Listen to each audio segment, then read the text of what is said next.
નમો લોય સૌ સાહુણમ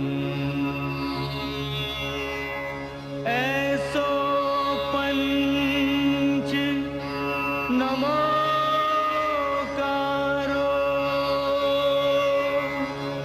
સૌ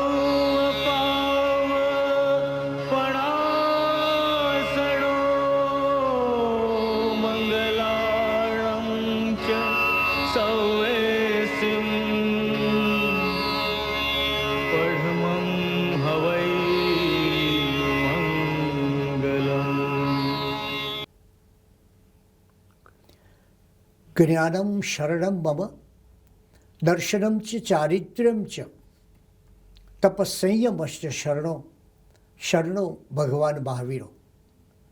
આપણે આપણી જાતને જોતા હોઈએ છીએ. કદાચ માણસ એની જાતની સૌથી વધારે ચિંતા કરતો હોય છે. એના જીવનનો લગભગ 80% સમય એ પોતાની જાતની ચિંતામાં જતો હોય છે. કેટલાક લોકો આજુબાજુ જોતા હોય છે, કોઈક વળી ચારે બાજુ જોતા હોય છે, કોઈક સહેજ ઊંચે જોતા હોય છે, કોઈક એનાથી ઊંચે જોઈને વાદળને જોતા હોય છે, પણ કોઈક આકાશને જોનારા હોય છે. એવું એક આકાશ છે તીર્થંકર પરમાત્મા ભગવાન મહાવીર સ્વામીનું જીવન. એ આકાશની થોડીક ઓળખ આજે આપણે સૌ સાથે મળીને પામીએ. કારણ એવું કે દુનિયામાં બે બાબત છે, એક છે પ્રગટ અને બીજી છે અપ્રગટ. પ્રગટ બાબત એવી છે કે જેને તમે બહાર જોઈ શકો છો, અને અપ્રગટ બાબત એવી છે કે જેને તમે બહાર જોઈ શકતા નથી. અપ્રગટ પછી પ્રગટ થતું હોય છે. અપ્રગટની લાંબી યાત્રા પછી પ્રગટને જોવા મળે છે. લાંબી પ્રક્રિયા પછી પરિણામ આવે છે, આપણે સૌ જાણીએ છીએ. તો મારે એ અપ્રગટ મહાવીરની આજે તમને ઓળખ કરાવી છે. એ શું છે એ અપ્રગટ મહાવીર? તમે જ્યારે આપણે મૂર્તિને પૂજા કરીએ, જ્યારે પ્રભુ પ્રતિમા સમક્ષ એના શરણે જઈએ, જ્યારે પ્રભુ પ્રતિમા સમક્ષ આપણે સ્તવન કે સજ્જાઈ ગાઈએ, ત્યારે એક મનમાં એવો પણ ભાવ જાગવો જોઈએ કે આ પ્રભુ પ્રતિમા, આ મારા પ્રભુએ પોતાના જીવનમાં જે કાર્યો કર્યા, પોતાના જીવનમાં જગતમાં જે પ્રકાશ આપ્યો, આ ત્રૈલોક્ય પ્રકાશક એવા મારા પ્રભુના જીવનને મારે જાણવું જોઈએ. અને એટલે આજે થોડીક ભગવાનના જીવનની રહસ્યમય વાતો કરું છું. કારણ એટલું જ છે કે આજના જગતની સઘળી સમસ્યાઓ, એનું કારણ શું છે? એનું કારણ મારા નમ્ર મતે એવું છે કે આ જગત 2600 વર્ષ પૂર્વે થઈ ગયેલા પરમાત્મા ભગવાન મહાવીર સ્વામીના સિદ્ધાંતોને આચરી શક્યું નહીં. સિદ્ધાંતો હતા, વિચારો હતા, વિદ્વત્તા હતી, પણ જો આચરણમાં ન આવે તો કશું ન થાય. જૈન ધર્મ એ આચારનો ધર્મ છે. અને એનું પરિણામ શું આવ્યું? ભગવાને કહ્યું, અને ભગવાને કદાચ સૌથી વધારે જેની વાત કરી એ ક્રોધ. અને આજે આપણે જાણીએ છીએ કે આ જગતમાં ક્રોધનું માણસના મનમાં કેવું સામ્રાજ્ય જામી ગયું છે. ભગવાને આ જગતને આપી અહિંસા, અને આજે આપણે જોઈએ છીએ કે આ દુનિયામાં કેટલી હિંસા ચાલી રહી છે. આજે માણસ વચ્ચે હિંસા, માણસ પ્રાણીની હિંસા કરે, માણસ આખા વિશ્વનો નાશ કરવા તડપે, માણસ એને માટે બોમ્બ બનાવે અથવા તો કોઈ મહામારી પેદા કરે એવા જંતુઓ બનાવે. હવે સમયે એ વિચાર કરીએ કે ભગવાને જ્યારે એમ કહ્યું કે જીવા વહો અપવહો, જીવનો વધ એ તારો પોતાનો વધ છે. જો આ જગત આ સમજ્યું હોત તો ન આજે આ પર્યાવરણના પ્રશ્નો આવ્યા હોત, ન આજે આ પ્રકૃતિ સંહારના પ્રશ્નો આવ્યા હોત, ન આજે તાપમાન ને હવામાનના પ્રશ્નો આવ્યા હોત, ન આજે માણસ જાત આટલી ગુંગળામણ અનુભવતી હોત. અને એટલે જ મને એમ લાગે છે કે જો આ સિદ્ધાંતોને આ પાસે આપણે જઈએ, પરમાત્માએ કહ્યું એક પળનો પણ પ્રમાદ ના કરીશ. પણ આપણી કમનસીબી એ કે આ સિદ્ધાંતો જગતને આપવામાં આપણે ઘણો પ્રમાદ કર્યો. ત્યારે આજે એ વિચાર કરવો છે કે ભગવાનનું આ જીવન જે છે તો શું છે? એ તીર્થંકર એટલે શું? તીર્થંકર એટલે કે આપણે ત્યાં એક પરમાત્માના વચનને પણ તીર્થંકરનું સ્વરૂપ, તીર્થનું સ્વરૂપ કહ્યું છે. તીર્થંકર એટલે તારે તે તીર્થંકર. તીર્થંકર એટલે સંસાર સમુદ્રની અંદર ઘણા મત્સ્ય માછલાઓ છે, ઘણા મગર છે, એમ ઘણા જેને કહીએ આપણે કે ઘણી વિષાદગ્રસ્ત વસ્તુઓ છે, ઘણા વિકારો છે, એ ઘણા દોષો છે, એ બધા જ્યારે આ સંસાર સમુદ્રમાં હોય ત્યારે એના ઉપર એક બ્રિજ છે, એ બધાને પસાર કરવાનો એક બ્રિજ એટલે તીર્થંકર પરમાત્મા. તીર્થને સર્જે તે તીર્થંકર. અને તીર્થ એટલે શું? તીર્થ એટલે આપણે હજી સમજ્યા નથી એને, એનો ભાવ, એના મર્મને, એના રહસ્યને હજી પામ્યા નથી. અમદાવાદમાં તો ઘણીવાર કોઈ સમી સાંજે મળવા આવે ને આપણે પૂછીએ ક્યાં હતા સવારે, તો એ કહે કે આજ સવારે હું નીકળ્યો, પાલીતાણા ગયો, આદિનાથ દાદાના દર્શન કર્યા અને તરત પાછો આવ્યો. આ તીર્થ નથી.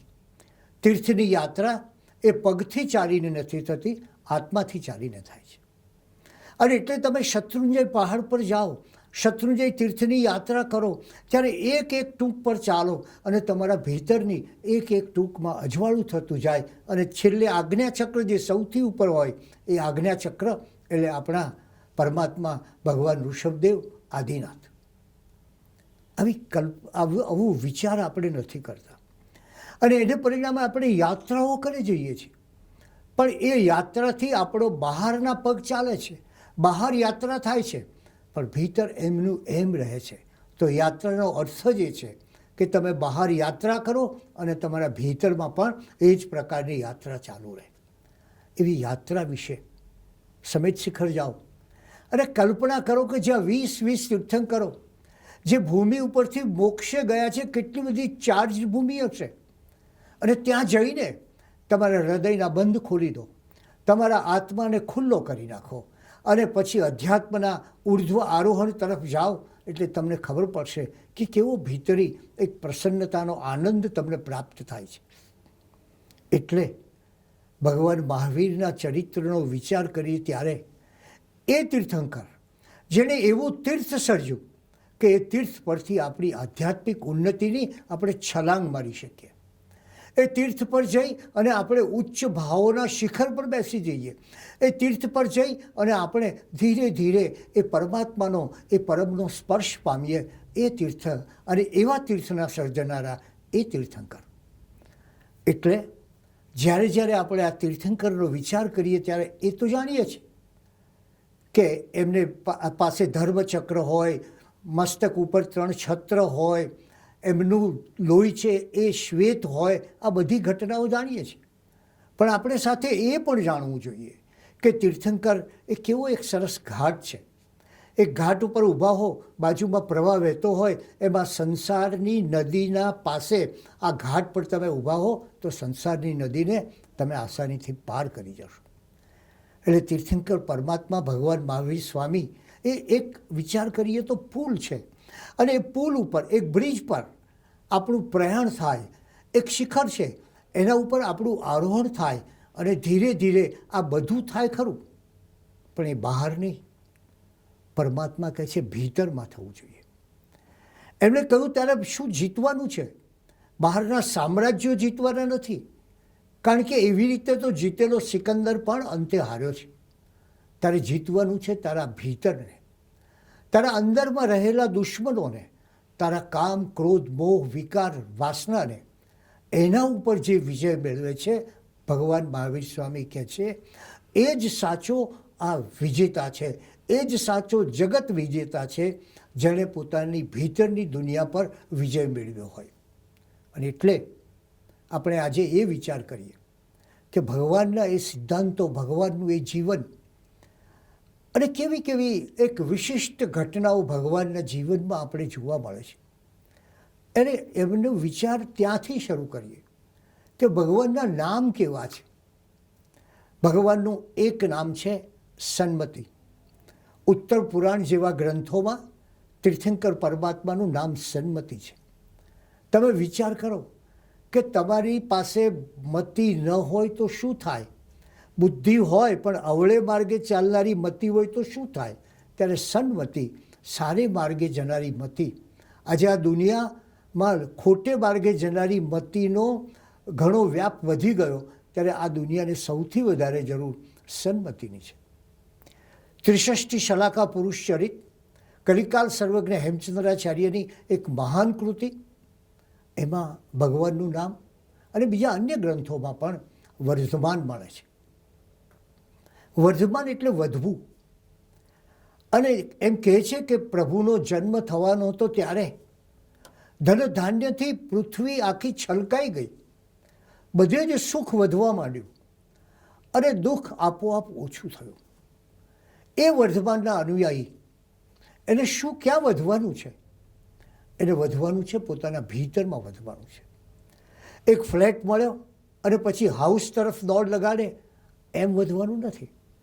એને વધવાનું છે પોતાની અંદરની બાજુએ. એટલે જે પોતાના ભીતરમાં વધે છે એ જ ધીરે ધીરે આગળ જતો જાય છે. અને આ ભીતરની યાત્રા આપ સૌ જાણો છો, યુનાઇટેડ નેશન્સના સૌથી કાર્યદક્ષ મહામંત્રી હતા ડાગ હેમરશિલ્ડ. આ ડાગ હેમરશિલ્ડે પોતાની આત્મકથા લખી અને આત્મકથામાં લખ્યું કે આજે સવારે હું ઇજિપ્ત ગયો અને ત્યાં કર્નલ નાસર સાથે ચર્ચા કરી, ઇઝરાયલ ગયો ત્યાં ચર્ચા કરી, પેરિસ ગયો આની સાથે ચર્ચા કરી. બહુ જીવંત અને ડાયનેમિક વ્યક્તિત્વ. અને એમ કહેવાય કે સવારે પેરિસમાં ચા પીએ તો બપોરનું ભોજન એ લંડનમાં લેતા હોય અને બીજા દિવસના બપોરનું પછીનું ભોજન એ અમેરિકામાં લેતા હોય. આવી વ્યક્તિએ પોતાની આખી આત્મકથા લખી અને આત્મકથા લખ્યા પછી છેલ્લું વાક્ય આત્મકથાનું એ છે કે the longest journey is the journey within. દુનિયાની સૌથી લાંબી કોઈ યાત્રા હોય ને તો એ ભીતરની યાત્રા છે. આજથી હજારો વર્ષ પહેલાં પરમાત્માએ કહ્યું, તું ક્યાં ચાલ, તું ક્યાં જા, તું કોની સાથે રહે, તું કોની પાસે રહે. એમણે કહ્યું તું ભીતરની પાસે રહે. કારણ કે ભીતરની યાત્રા એ જ જીવનનો એક સૌથી મોટો પ્રયાસ, પડાવ, પુરુષાર્થ અને અધ્યાત્મ છે. અને કલ્પના કરો સમવસરણની. પરમાત્મા સમવસરણમાં બેઠા છે અને આસપાસ કેવું વાતાવરણ સર્જાય છે? અહિંસાનું વાતાવરણ. સિંહ અને ગાય એક સાથે હોય, જે વિરોધી પ્રકૃતિવાળા પ્રાણીઓ સાપ અને નોળીઓ સાથે હોય. એનો અર્થ જ એ કે જ્યાં અહિંસાનું સામ્રાજ્ય હોય ત્યાં હિંસા નષ્ટ થઈ જાય છે. અને ભગવાને આ જગતને આ અહિંસાનો ઉપદેશ આપ્યો. અને જ્યારે એ સમવસરણમાં બેઠેલા ભગવાનની તમે કલ્પના કરો, એક રૂપાનો ગઢ, એક સુવર્ણનો ગઢ, એક રત્નનો ગઢ, એની કલ્પના કરો. પરંતુ આ સમવસરણની પાછળના રહસ્યને સમજવાની જરૂર છે. એની પાછળનું રહસ્ય એ છે કે આ રૂપાનો ગઢ છે એ દેહનો ગઢ છે. માણસ એની દેહની આસના વાસના પાછળ લગભગ આખું જીવન વ્યતીત કરી દીધો હોય છે. મને કેમ સુખ લાગે, મને કેમ પ્રતિકૂળ ન લાગે અને અનુકૂળતા મળે, મારી કેમ સગવડ સચવાય, એ દેહને માટે માણસ પોતાના જીવનનો ઘણો મોટો ભાગ વાપરતો હોય છે. એ રૂપાનો ગઢ છે. પછી બીજો ગઢ છે એ સોનાનો ગઢ છે. એ સોનાનો ગઢ એટલે તમારા મનનો ગઢ. માણસે બીજું જીતવાનું છે મન.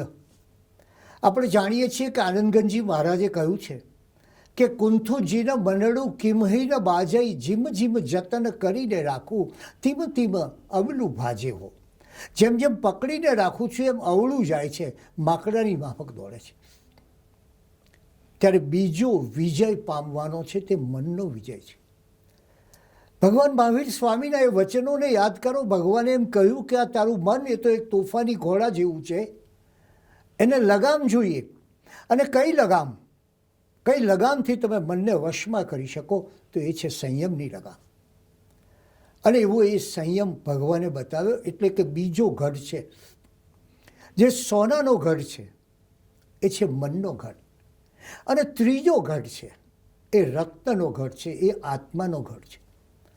એટલે કે તમે દેહને પાર જઈ, એનાથી આગળ મનને પાર જઈ, એટલે કે દેહની લાલસાઓ, તૃષ્ણાઓ પર વિજય મેળવીને આગળ જાઓ. મનની ચંચળતા નષ્ટ કરીને મનની એકાગ્રતાની સાધના કરો. અને આપણું મન કેટલું એકાગ્ર છે એનો વિચાર કરવો જોઈએ. આપણે ક્યારેય એવું વિચાર્યું કે મારા જહાજના કપ્તાન મહાવીર સ્વામી છે? આપણામાં એવી શ્રદ્ધા છે ખરી? તમે વિમાનના પાયલોટમાં શ્રદ્ધા મૂકો છો?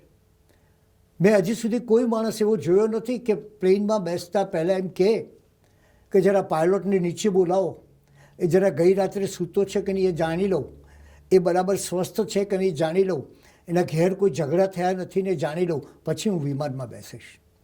એટલે તમને પાયલોટમાં શ્રદ્ધા છે, વિમાનના પાયલોટમાં, પણ ખરેખર તો આપણે જીવનના પાયલોટમાં શ્રદ્ધા રાખવી જોઈએ.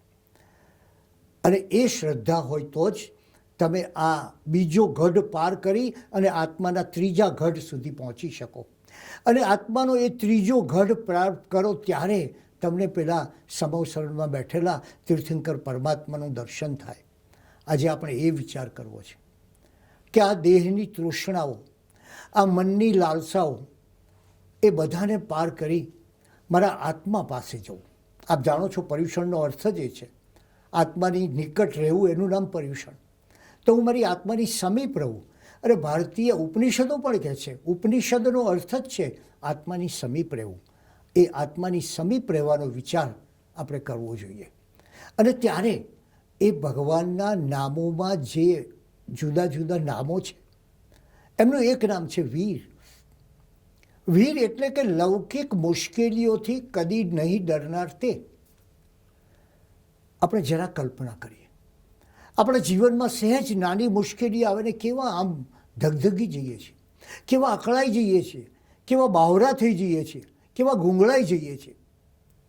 ત્યારે ભગવાન એ વીર છે. આટલા ઉપસર્ગો સહન કર્યા પણ છતાં ભગવાનના ચહેરા પર ભયની તો કોઈ વાત જ નહીં, એકલી કરુણા છે.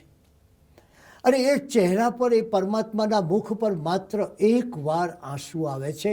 એ પેલા સંગમ દેવને જોઈને, અને એ માટે આવે છે કે આ માણસે, આ સંગમ દેવે મારે ખાતર કેવા ખોટા ખોટા કર્મો બાંધ્યા એની ચિંતા થાય છે. તો આ વીર છે.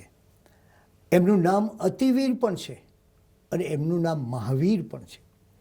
તો એ મહાવીર શબ્દનો આપણે વિચાર કરીએ અને આપણા જીવનના આંતર વિજેતા બનીએ અને એ તરફ આપણી ગતિ થાય. આ વર્તમાનનો ધર્મ એ હંમેશા ક્રાંતિનો ધર્મ છે. આપ એ ન ભૂલશો કે આ કોઈ સ્થિતિસ્થાપક ધર્મ છે, ગાડરિયા પ્રવાહની માફક ચાલતો ધર્મ છે. આ ધર્મનો પહેલો સિદ્ધાંત જ એ છે કે તમારી પાસે એક ક્રાંતિ હોવી જોઈએ. અને એવી ક્રાંતિ, કઈ ક્રાંતિ કરી? ભગવાને જગત ઉપર 3 ક્રાંતિ કરી. એક આત્મક્રાંતિ. જગત આખું શરીરની ચિંતામાં હતું. યથા દેહે તથા દેવે. જેવો તમે દેહને આપો છો, દેહને નવડાવો છો, દેહને રળિયામણો બનાવો છો, એવા દેવને રળિયામણા બનાવો. એવી માન્યતા પ્રવર્તતી હતી. ત્યારે ભગવાને કહ્યું કે તું આ બધું છોડી દે, આ બહારની વાત જ છોડી દે. જે કંઈ છે એ તો તારી ભીતરનો આત્મા છે. એટલે ભગવાને આ જગતને પહેલી વાર આત્માની ઓળખ આપી. એટલે કે મારી દ્રષ્ટિએ એમણે કરેલી પહેલી ક્રાંતિ એ આત્મક્રાંતિ છે. ભગવાન મહાવીર સ્વામીની બીજી ક્રાંતિ એ વિશ્વ ક્રાંતિ છે. એમણે આ સમગ્ર જગતના માટે ચિંતન કર્યું અને આખા સમગ્ર જગતને, તમે જુઓ, પહેલી વાર કોસ્મિક વિઝન જેને કહેવાય, માત્ર માણસની ચિંતા નહીં. નહીં તો ધર્મ હંમેશા માણસની સુખાકારીની ચિંતા કરતું. એમણે પહેલી વાર કોસ્મિક વિઝન આપણને જોવા મળે. આયા તુલે પયાસુ, પરમાત્મા કહે છે. આયા તુલે પયાસુનો અર્થ છે, પયાસુ એટલે પ્રાણીઓ. આ પ્રાણીઓને તું આત્મવત માન. વિચાર કરીએ કે જો તમે પ્રાણીઓને આત્મવત માનો તો પછી પશુ હત્યા, પશુ હિંસા, તમારો આહાર, આ બધામાંથી પશુ પીડા, પશુઓને થતી પીડા નષ્ટ થઈ જશે. અને એટલે ભગવાને કરેલી બીજી ક્રાંતિ, એ ક્રાંતિ આપણે એમ કહેવું જોઈએ કે એ પ્રકારની છે જેને જગતમાં ક્રાંતિ કરી. એક ગ્લોબલ વિઝન એમણે આપ્યું. એમણે કહ્યું, અને જુઓ તમે, આજે આ પર્યાવરણની જે જગત ઉપર વિકટ સમસ્યા આવી છે, ત્યારે ભગવાનના એ શબ્દોનું સ્મરણ કરો. ભગવાને કહ્યું, જેને તું પીડે છે, જેને તું મારે છે, જેને તું નષ્ટ કરે છે, એને તું પીડતો નથી, એને તું મારતો નથી, એને તું નષ્ટ કરતો નથી, પણ તું તારી જાતને પીડે છે, તારી જાતને નષ્ટ કરે છે, તારી જાતનો નાશ કરે છે. અને આજે આ પૃથ્વી એ જ પરિસ્થિતિમાં છે કે માણસોએ વૃક્ષો કાપી નાખ્યા, જંગલો હતા એ વનની જગાએ રણ બનાવી દીધા, અને હવે આ પૃથ્વીના અસ્તિત્વનો સવાલ આવે છે. ત્યારે ભગવાને બીજી ક્રાંતિ કરી, એ વિશ્વ ક્રાંતિ. સમગ્ર વિશ્વને જોવું, સમષ્ટિને જોવું, માત્ર માણસની ચિંતા નહીં, પ્રાણીની ચિંતા, પ્રકૃતિની ચિંતા, પર્યાવરણની ચિંતા. જૈન ધર્મના આચારોમાં કેટલું પર્યાવરણ છે એ તો આપ સૌ જાણો છો. અને ત્રીજી એમની જે ક્રાંતિ છે, જે ઘણી મહત્ત્વની ક્રાંતિ છે, એ મોક્ષ ક્રાંતિ. એમણે એક આખો પથ આપ્યો. ઉત્તરાધ્યયન સૂત્રની ગાથાઓ વાંચો, અને એક એવો પથ આપ્યો કે જે માણસ આંતરિક માર્ગે ચાલતા ચાલતા ચાલતા આ શિખર પર પહોંચી શકે. એટલે ભગવાનને જ્યારે પ્રણામ કરો, ભગવાનને જ્યારે વંદન કરો, ભગવાન તરફ ઉપકૃતતાનો ભાવ પ્રગટ કરો, ત્યારે એ વિચારજો કે આ ભગવાને મનુષ્યના જીવનમાં, મનુષ્યના જગતમાં, આ પૃથ્વી ઉપર, આ સમગ્ર સમષ્ટિ ઉપર કેવા કેવા પરિવર્તનોની વાત કરી છે. અને એટલે જ જ્યારે ભગવાનનો જન્મ થયો એ સમયે ધરતી પર જીવ માત્ર સંતપ્ત હતા. યજ્ઞોમાં પશુઓની હિંસા થતી, અને જેટલી વધારે પશુઓની હિંસા થાય એટલો મોટો રાજા એ ગણાતો. અને એવે સમયે ભગવાને એક જુદી વાત કરી. ભગવાન મહાવીરે માનવ સામર્થ્યનો મહિમા કર્યો, અને એમણે એમ કહ્યું કે જો માણસ ગુણ સમૃદ્ધિ કેળવે તો દેવ પણ એના ચરણમાં શીશ નમાવે. કલ્પના કરો, આ કેટલી મોટી ક્રાંતિ છે. જ્યારે માણસ જુદી જુદી જગાએ જઈને, એમ કહેવાતું કે 33 કરોડ દેવતાઓ હોય એવે સમયે પોતાની યાચના કરતો હોય, માગણી કરતો હોય, ત્યારે એ લાચાર, દીન, યાચક માણસને ભગવાને કહ્યું કે નહીં, તું પોતે તારો પુરુષાર્થ કર, તું જ તારો ભાગ્ય વિધાતા છે. અને એટલે આજે આ ભગવાન મહાવીર સ્વામીના સ્મરણ સાથે આપણે એ વિચારવું જોઈએ કે ભગવાને આચારમાં અહિંસા આપી, વાણીમાં સ્યાદવાદ આપ્યો, વિચારમાં અનેકાંત આપ્યો, અને જીવનમાં અહિંસા આપી. આ જગતને આપેલું અજવાળું આપણે જગતને આપીએ, અને આ જગતને વધુ બહેતર બનાવીએ, એ ભાવના તો આપણે રાખવી પડે ને. જીવનમાં મહિમા શેનો છે? બહાર ચાલતા પ્રવાસનો કે ભીતરની યાત્રાનો? ખરો મહિમા છે ભીતરની યાત્રાનો. અને એ યાત્રાનો વિચાર કરીએ ત્યારે પરમાત્મા મહાવીર સ્વામીએ કેવી સરસ વાત કરી છે. કારણ માત્ર ક્રિયાથી ન ચાલે, માત્ર જ્ઞાનથી ન ચાલે. જ્ઞાન અને ક્રિયા એ તો ધર્મના પંખીની બે પાંખો છે. એક પાંખથી ઉડી શકાય નહીં, એટલે ક્રિયાની પણ આવશ્યકતા અને જ્ઞાનની પણ આવશ્યકતા. ત્યારે ભગવાને કહ્યું કે બાહ્ય રીતે જો તમે ચાલો, માત્ર બહારનો દેખાવ એ ધર્મ નથી, એ તો ઢકોસલો છે. સાચો ધર્મ તો તમારી ભીતરમાં થવો જોઈએ. અને એટલે એમણે કહ્યું કે માત્ર માથું મુંડાવાથી શ્રમણ થવાતું નથી. મસ્તક મૂંડી દીધું એટલે કંઈ તમે શ્રમણ થઈ જાઓ એવું નથી. અને કોઈ જાપ કરવાથી બ્રાહ્મણ બની શકતો નથી. અરણ્યમાં રહેવાથી કોઈ મુનિ થઈ શકતો નથી. અને એ જ રીતે દર્ભના વસ્ત્રો પહેરીને કોઈ તપસ્વી થઈ શકતો નથી. એટલે મહિમા શેનો છે? મહિમા તમારા ભીતરમાં રહેલા આત્માનો છે. અને કેવી સરસ રીતે કહે છે ભગવાન કે તમે સાચી સમતાથી શ્રમણ બની શકો. માથાનું મુંડન કરાવવાથી નહીં, પણ તમારા જીવનમાં સાચી સમતાનું પાલન કરો ને એટલે તમે શ્રમણ બની શકો. બ્રાહ્મણ ઉચ્ચ કેવી રીતે બની શકો? તો ઉચ્ચ તમે ત્યારે બની શકો, તમારા આચાર ઊંચા હોય ત્યારે થઈ શકો. અને મુનિ કેવી રીતે થઈ શકો? તો મુનિ ત્યારે થઈ શકો કે જ્ઞાની હોય તે મુનિ થઈ શકે, અને તપસ્વી એ બને દર્ભના ઘાસના, દર્ભ એટલે ઘાસ એક આવે છે, એ ઘાસના વલ્કલ પહેરવાથી, વસ્ત્રો પહેરવાથી તપસ્વી નથી થવાતું. તપસ્વી ક્યારે થવાય? ભગવાને કહ્યું તપથી તપસ્વી થવાય. એટલે તમે જુઓ કે ભગવાને બધા જ બાહ્યાડંબરો, બાહ્યાચારો, બાહ્ય દેખાવો, બાહ્ય પ્રદર્શનો, આ બધાને દૂર કરીને કહ્યું કે ધર્મ એ તો ભીતરની યાત્રા છે. એમ કહે છે કે એકવાર ભગવાનને પ્રશ્ન પૂછવામાં આવ્યો કે પ્રભુ જૈન કોણ? હવે તમે વિચાર કરો, તમને કોઈ પૂછે કે તમે જૈન હો અને તમને પૂછે કે જૈનનો તમારી ડેફિનેશન શું, ત્યારે આપણે ક્યાં જઈશું? આપણે ભગવાન પાસે જઈશું.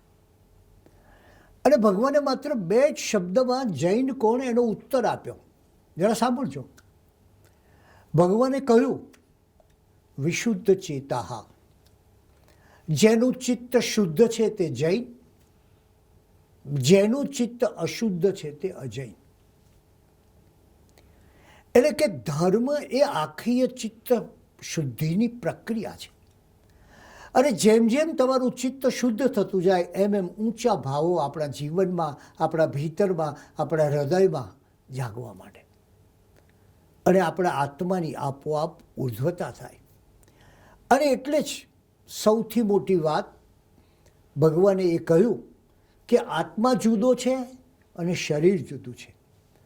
લોકો ત્યાં સુધી શરીર અને આત્મા બંનેને એક જ માનતા હતા, અને તેવે સમયે એ આત્માની યાત્રા કેવી થાય એવી એક વ્યાપક દ્રષ્ટિ ભગવાને આ જગતને આપી.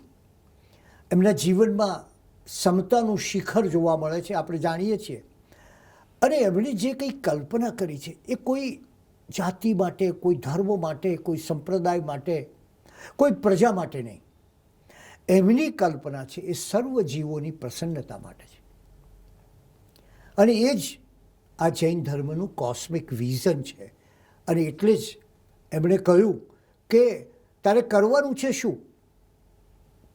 કોઈ બહારની ચીજવસ્તુઓ મેળવવાની નથી, પણ નિગ્રહ કરવાનો છે. આજે આત્મનિર્ભરતાની વાતો થાય છે ને, ત્યારે તારે પોતાની જાતને સંયમિત બનાવવાની છે. જેટલો સંયમ તું પાળીશ એટલે તારી નિર્ભયતા થશે. અને માટે એમણે કહ્યું કે એક તમારા અંતરને જીતો તો આખી આલમને જીતી શકશો. અને એ આલમને શીખવાની વાત એ ભગવાનના ઉપદેશોમાં જોવા મળે છે. અને એટલે જ આનો અર્થ એ થાય કે આત્મા દ્વારા આત્માને જુઓ, આત્માનો વિકાસ સાધો, અને તો કદાચ જૈન ધર્મનું મોટામાં મોટું એક ક્રાંતિકારી વચન છે, તો તમે પણ પરમાત્મા બની શકો. એક સરસ ઉદાહરણ આપે છે. એ કહે છે કે એક નાનકડી ગોટલીની અંદર જેમ આખું આંબાનું વૃક્ષ સમાયેલું હોય છે, એ ગોટલીનો વિસ્તાર થાય એટલે એક વિરાટ સરસ મજાનું સુંદર પાંદડાઓવાળું, કેરીથી લચી ગયેલું એવું એક મધુર આંબાનું વૃક્ષ, આંબા વાડિયું થાય. અને એ આંબાનું વૃક્ષ થાય છે. એમ મહાવીર સ્વામી કહે છે કે તું તારા આત્માનો વિકાસ થાય તો તું પણ પરમાત્મા બની શકે છે. એટલે પ્રત્યેક માનવ ગૌરવની સાથે માનવ ઉર્ધ્વતાની વાત એ ભગવાન મહાવીરના આ સિદ્ધાંતોમાં આપણે કેવી સરસ જોઈ શકીએ છીએ. ભગવાને સૌથી પ્રથમ સમ્યક દર્શન પ્રાપ્ત કર્યું એ ભવની ઘટનાનું સ્મરણ કરીએ.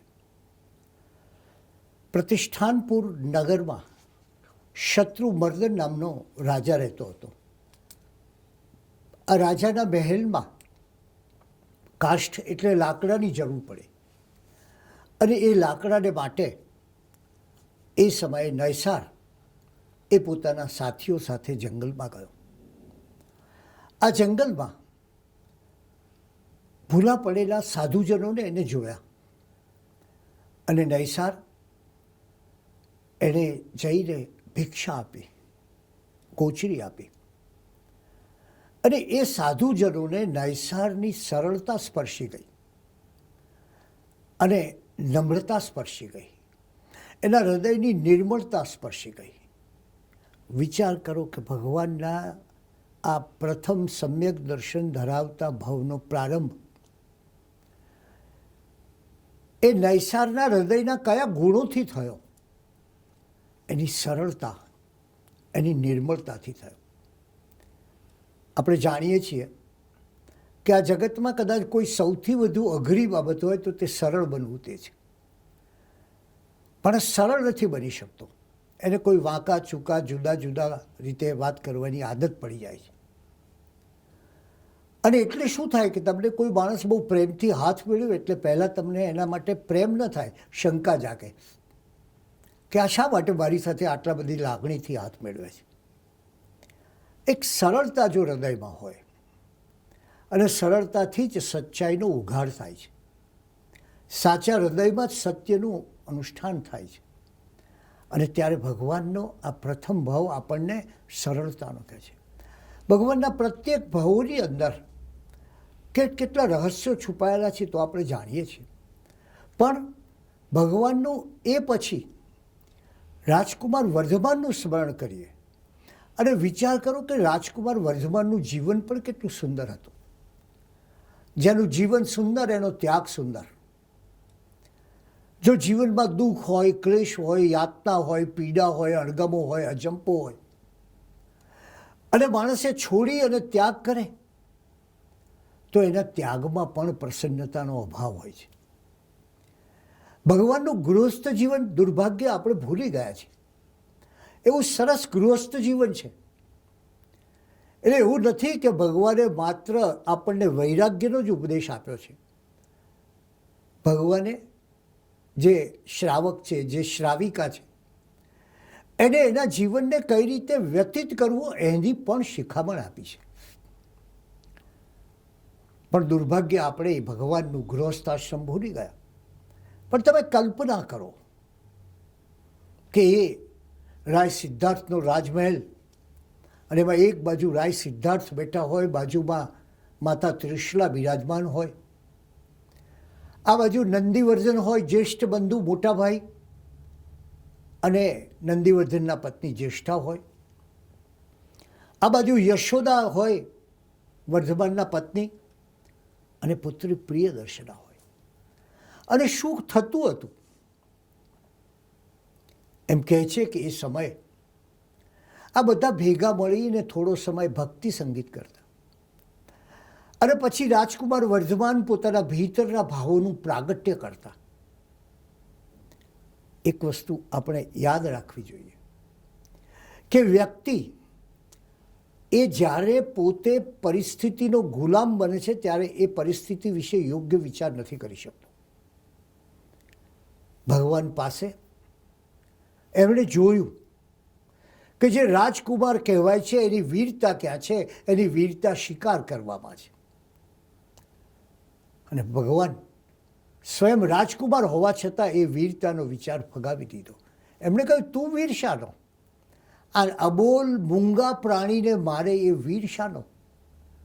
વીર તો એ છે કે જે પોતાના હૃદયની ભીતરમાં પડેલા જે દુર્ભાવો છે, દૂષણો છે, વિકારો છે, વાસનાઓ છે, એને મારે એ ખરો વીર. તમે જુઓ કે એ જમાનામાં યુદ્ધો ચાલતા અને યુદ્ધો કેવી બાબત માટે? નાની સીમને માટે. મારી સીમની અંદર એને આટલી જમીન પચાવી પાડી છે. એક રાજા બીજા રાજાનું ધન માટે, વૈભવ માટે, સ્ત્રીઓ માટે આવા યુદ્ધો થતા હતા. યુદ્ધ વિરોધી અવાજ જગતમાં મહાવીર સ્વામીના જીવનમાં સંભળાય છે. આજે જગતમાં યુદ્ધ વિરોધી આંદોલનો ચાલે છે, પણ એના આદ્ય પ્રવર્તક કોણ? ભગવાને કહ્યું, આ બહારના યુદ્ધો કરે શું મળે? આ તો તમારી વૃત્તિના યુદ્ધો છે, તમારી લાલસાના યુદ્ધો છે, તમારી લિપ્સાના યુદ્ધો છે. ખરેખરું યુદ્ધ એ તો તમારા અંતર સાથેનું છે. અને એટલે આખી યુદ્ધની વિચારધારાને અહિંસામાં પલટી નાખી. જ્યાં હિંસાની ગરિમા હતી, જ્યાં હિંસાનું મહત્વ હતું, જ્યાં હિંસાનો પ્રભાવ હતો, જ્યાં હિંસાનો પ્રચાર હતો, ત્યાં એમણે આખી અહિંસાની ભાવના ઊભી કરી. મેં આપને કહ્યું ને કે મહાવીરનો ધર્મ એ ક્રાંતિનો ધર્મ છે. અને ક્રાંતિ આ કે જે અનિષ્ટ પરિસ્થિતિ છે એની સામે સતત યુદ્ધ ખેડવું, એનું નામ આ ક્રાંતિ. અને એટલે જ જ્યારે એ દુઃખીઓના દર્દ જુએ છે, વેદના જુએ છે, અને મહાવીર પછી આ માનવ સુખની શોધમાં જાય છે. એમણે આ જગતને માનવ સુખનો પાઠ આપ્યો છે. ક્ષમાની કોણે વાત કરી મને કહેશો? અનેક વિચારધારાઓમાં ક્ષમા કદાચ મળે તમને, પણ તમે ક્યાંય એક ક્ષમા જોઈ કે જ્યાં નાનો મોટાની, મોટો નાનાની પ્રત્યક્ષ ક્ષમા માગે, સામે જઈને, માત્ર મનમાં નહીં, માત્ર મંદિરમાં નહીં, માત્ર ગુરુ પાસે નહીં. અને ત્યારે આ એક ક્રાંતિનો ધર્મ છે, એ આપ સૌ વિચારો. અને એવી ક્રાંતિ કે જેણે આ જગતની અંદર સ્થાયી શાંતિ લાવે છે.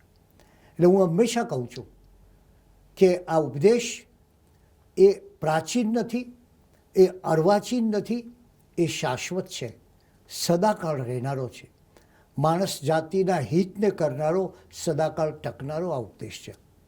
અને એટલે જ પેલા ગૃહસ્થાશ્રમનો વિચાર કરીએ. એમના ભક્તિ સંગીત ચાલતું, અને પછી એ ભક્તિ સંગીત પૂરું થયા બાદ ભગવાન મહાવીર ઉપદેશવાણી કહેતા.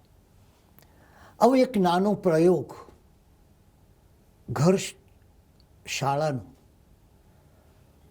ઘર સત્સંગનો આપણે કરવો જોઈએ. ને મેં કર્યો હતો કે અઠવાડિયે એક દિવસ ઘરના સૌ વડીલો ભેગા થાય, યુવાનો ભેગા થાય, દીકરી ભેગી થાય, દીકરા ભેગા થાય, અને સૌ સાથે બેસીને પોતાને મનગમતું વાંચન કરે. આ કુટુંબમાં હવે સાથે બેસવું એ પણ એક મોટો પુરુષાર્થ છે. અને પછી એકબીજાની વાત કરે, એકબીજાના સારા વિચારો કરે, એકબીજાનું સારું વાંચન કરે. આવી ઘર સભાના આયોજનની આ સમાજને ખૂબ તાતી જરૂર છે.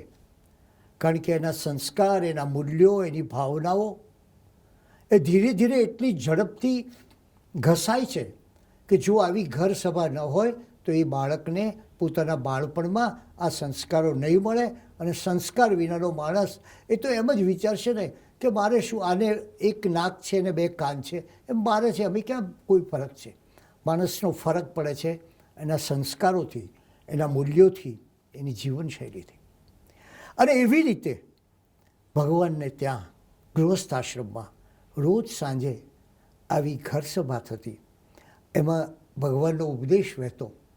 અને બીજી એક વાત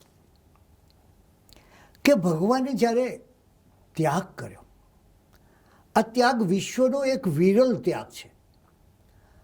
આ ત્યાગ એવો નથી કે એક માણસ ચિઠ્ઠી લખીને ઘેરથી નીકળી જાય કે હું જતો રહ્યો છું. આ ત્યાગ એવો નથી કે જ્યારે કોઈ સંસારની પીડા હોય ને એનાથી દૂર જવા માટે નીકળી ગયો છે.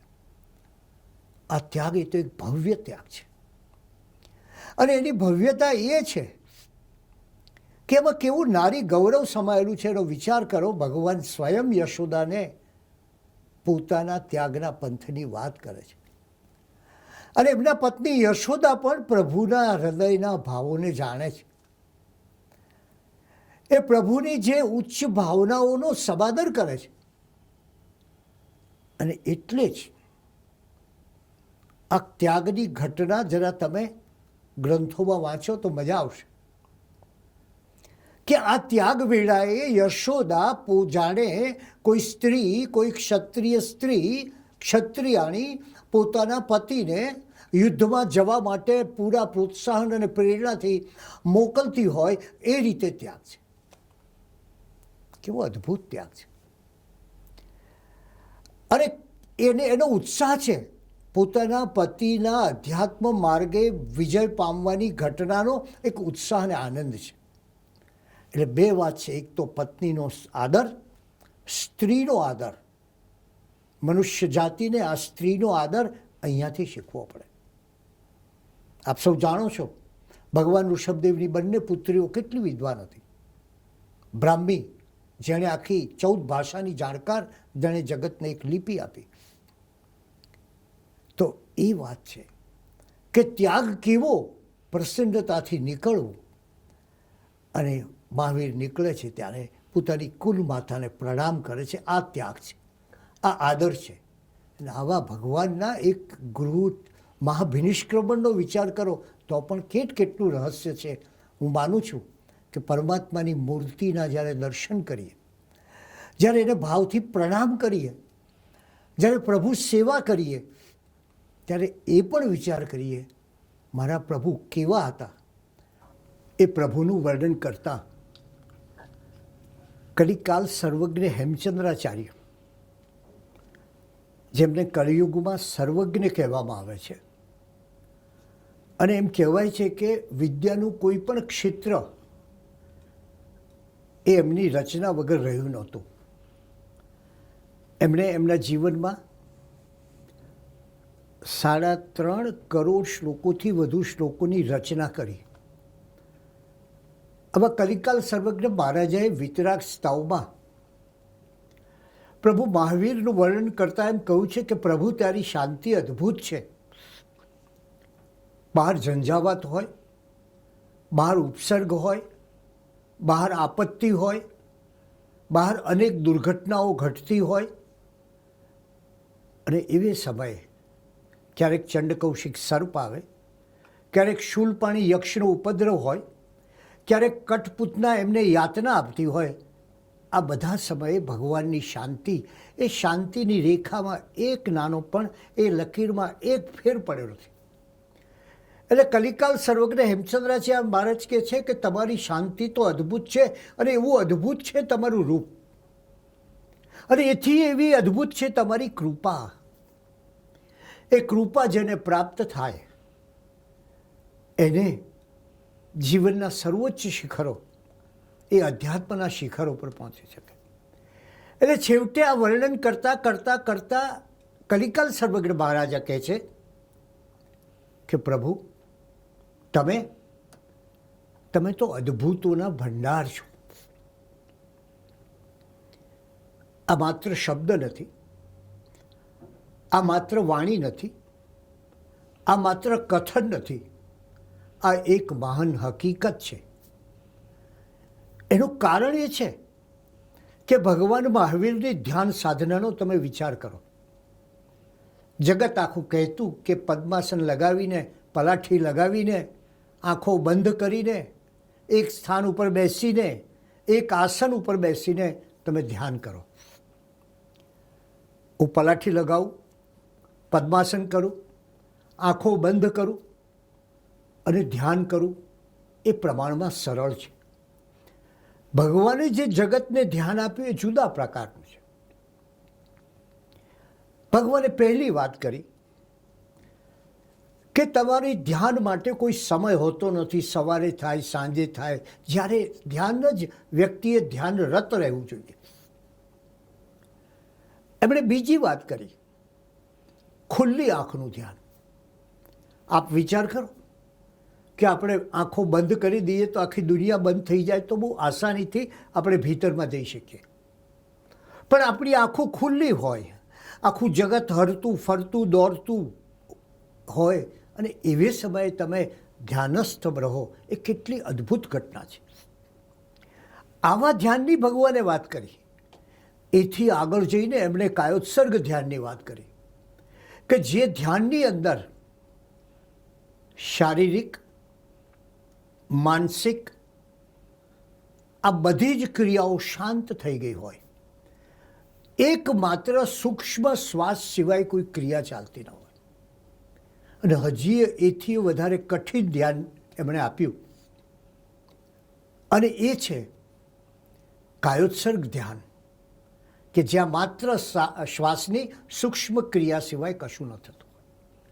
અને એનાથી વધારે જગતને ધ્યાન વિશેનું એક નવું દર્શન આપ્યું. એમણે કહ્યું કે તમે ફરતા ફરતા ભગવાને ભ્રમણ કર્યું, ભગવાને વિહાર કર્યો, ભગવાન અહીંથી ત્યાં ગયા. આ એમના તમામ સાધના કાળમાં સતત ફરતા રહ્યા અને સતત ધ્યાનસ્થ રહ્યા. અને એટલે જ કદાચ એ ધ્યાનસ્થ હતા માટે જ પેલા ગોવાળનો અવાજ એ સાંભળી ન શક્યા, જેણે કહ્યું કે મારા બળદને તમે સાચવજો. આ 12.5 વર્ષનો એમનો સાધના કાળ, એ સ્વાદ વિજય, નિદ્રા વિજય, ક્ષુધા એટલે કે ભૂખ પરનો વિજય, આ ત્રણેય વિજય એમના આ સાધના કાળમાં જોવા મળે છે. આવો એમનો એ સાધના કાળ હતો. આચાર્ય સમંતભદ્ર કે પછી કલિકાલ સર્વજ્ઞ હેમચંદ્રાચાર્ય ભગવાનની સમતાનું અદ્ભુત વર્ણન કરે છે. શ્રીમદ ભગવદ્ ગીતામાં કહ્યું છે સમત્વમ યોગ ઉચ્ચતે. એ સમત્વનો ભાવ ભગવાનના જીવનમાં અહીંયા જોવા મળે છે. સમયાએ સમણો હોય. તમે એ સંભાવની સાધના જે કરે એ જ વ્યક્તિ સાચી શ્રમણ બને. ભગવાનના ચિત્તની એકાગ્રતા. અને એમ કહે છે કે એ જ્યારે ધ્યાનમાં બેસતા ત્યારે એમની આંખોનું જે તેજ હતું એનાથી ઉર્ધ્વ લોકના દ્રવ્યોનો સાક્ષાત્કાર થતા. ઉર્ધ્વ દિશાપાતી ધ્યાન. અને જ્યારે એ નીચે જોતા પોતે ત્યારે એ અધો દિશાપાતી ધ્યાન, આ પ્રકારનું ધ્યાન થતું. એટલે કે ત્રણેય લોકનું એમને દર્શન થતું હતું. અને એમની સંરોહણ શક્તિ, ઉપસર્ગો થાય અને એ ઘા આપોઆપ ચાલ્યા જાય, મટી જાય. આવી સંરોહણ શક્તિ હતી. ભગવાનના વિશે સતત ગ્રંથો એમ કહે છે કે આ ભગવાન એ તો અબહુબાઈ હતા. અબહુબાઈ એટલે ખૂબ ઓછું બોલનારા. આજે આપણે જાણીએ છીએ મોબાઈલ આવ્યા પછી તો વધારે કે લોકો કેટલું બોલતા હોય છે. કદાચ આખો દિવસ બોલતા જ રહેતા હોય છે. ત્યારે એ કલ્પના કરો, એક ભાઈ બેઠા હતા અને એમના પત્ની શાકભાજી લેવા જતા હતા. ત્યારે એમને પોતાના પતિને ઇન્સ્ટ્રક્શન આપી કે જો હું બહાર જઉં છું, ધ્યાન રાખજો, આ ફોટો છે ને મારી માનો એટલે કે તમારા સાસુને બરાબર લગાવી દેજો. લગાવતા જો તકલીફ પડે ને તો હથોડી જમણી બાજુ છે અને ખીલી છે એ પેલા ડાબા ટેબલની નીચે છે. અને આ બધું ભેગું થઈને ખીલી મારતા તમને વાગી જાય ને તો ટિંચર આયોડિન છે એ પેલા બોક્સમાં પડ્યું છે. પણ જોજો, ધ્યાન રાખજો. એક નાની વાત, એને માટે માણસ કેટલા બધા શબ્દો વાપરે છે. ત્યારે ભગવાનના જીવનમાં એમની વાણી જુઓ, ઓછામાં ઓછા શબ્દો. અને એ શબ્દોની અંદર જગતનું ગહન જ્ઞાન આવી ગયું. એટલે ભગવાનનો ઉપદેશ છે કે બહુ બોલવું નહીં. બહુ બોલનારો માણસ આપણે સૌ જાણીએ છીએ કે જે માણસ બહુ બોલે છે ને એ સપાટી પર જીવતો હોય છે. એને જીવનની ભીતરમાં એનો દૃષ્ટિપાત થતો નથી. કારણ કે બોલતો હોવાથી સતત બહારની દુનિયા સાથે એનો સંબંધ રહે છે અને એને પરિણામે એની અંતરની દુનિયામાં ખાલીપો રહે છે. એટલે ભગવાને કહ્યું કે બને એટલા શબ્દોનો ઓછો ઉપયોગ કરો. આટલા સાધના કાળની અંદર પરમાત્મા ક્યાં કશું બોલ્યા છે? કલ્પના કરો એ સાધના કાળની કે આટલા વર્ષો સુધી કોઈ વાણી તમને પ્રાપ્ત નથી થઈ. અને એવા પરમાત્માના આપણે સૌ વારસો. આપણે એ વિચાર કરવો જોઈએ કે એમની પાસેથી શું પામ્યા. આપણે એક પામ્યા દિશા. એમણે દિશા આપી અધ્યાત્મની અને એમણે ધ્યાન આપ્યું વિજ્ઞાનનું. આમ અધ્યાત્મ અને વિજ્ઞાન બંનેનો સમન્વય ભગવાનના જીવનમાં આપણે જોઈ શકીએ છીએ. અને એટલે જ એમણે જે ધ્યાનની પદ્ધતિ આપી, એમણે જે ઉપવાસ, કેટલા દીર્ઘ તપસ્વી ભગવાનનું નામ હતું. અને તપ એટલે આત્માની વસંત. એ વસંત સતત મોરતી જ જાય, મોરતી જ જાય, મોરતી જ જાય. અને ધ્યાન પણ કેવું? એ ધ્યાન, એ નિરાલંબન ધ્યાન, એ સાલંબન ધ્યાન. એ ધ્યાનમાં એમની જીવનચર્યા, એમનો વિહાર ચાલતો હોય અને એમનું ધ્યાન ચાલતું હોય. એટલે કે ક્રિયા અને યોગ આ બંનેની આપોઆપ સાધના થઈ. ભગવાને આ જગતમાં ક્રાંતિ કરી, લોકભાષામાં ઉપદેશ આપ્યો. જે સમયે એમ કહેવાતું કે સંસ્કૃત સિવાયની ભાષામાં બોલાય નહીં, ત્યારે એમણે પ્રાકૃત ભાષામાં વાત કરી, કારણ કે લોકોની ભાષા પ્રાકૃત હતી, સંસ્કૃત થોડા લોકો બોલતા હતા. આ ભગવાનની ક્રાંતિનો વિચાર કરો. ભગવાને સ્ત્રીઓને સ્વાતંત્ર્ય આપ્યું. ભગવાને પોતે સામાન્ય જનસમૂહની ભાષામાં ઉપદેશ આપ્યો. હિંસા જે ચોમેર ફેલાયેલી હતી, એ હિંસા ક્યાંથી દૂર કરવી? એમણે કહ્યું, તમારા મનમાંથી એ હિંસા દૂર કરો. આજે આ દુનિયામાં સૌથી વધારે આવશ્યકતા આ છે કે માણસના મનમાં હિંસા છે. એ હિંસા, ક્રોધ, આક્રોશ, ગુસ્સો આ બધાથી એટલો બધો ભરાઈ ગયો છે. અને ત્યારે આજના જગતને જરૂર છે અહિંસાની. અને વિચાર કરો, ભગવાને કહ્યું કે અહિંસા જેવો કોઈ બીજો ધર્મ નથી. અહિંસા એ શુદ્ધ અને શાશ્વત ધર્મ છે. ચાલો આજે આપણે ભગવાન મહાવીરનું સ્મરણ કરી એ શાશ્વત ધર્મની ઉપાસનાના માર્ગે આગળ ચાલીએ.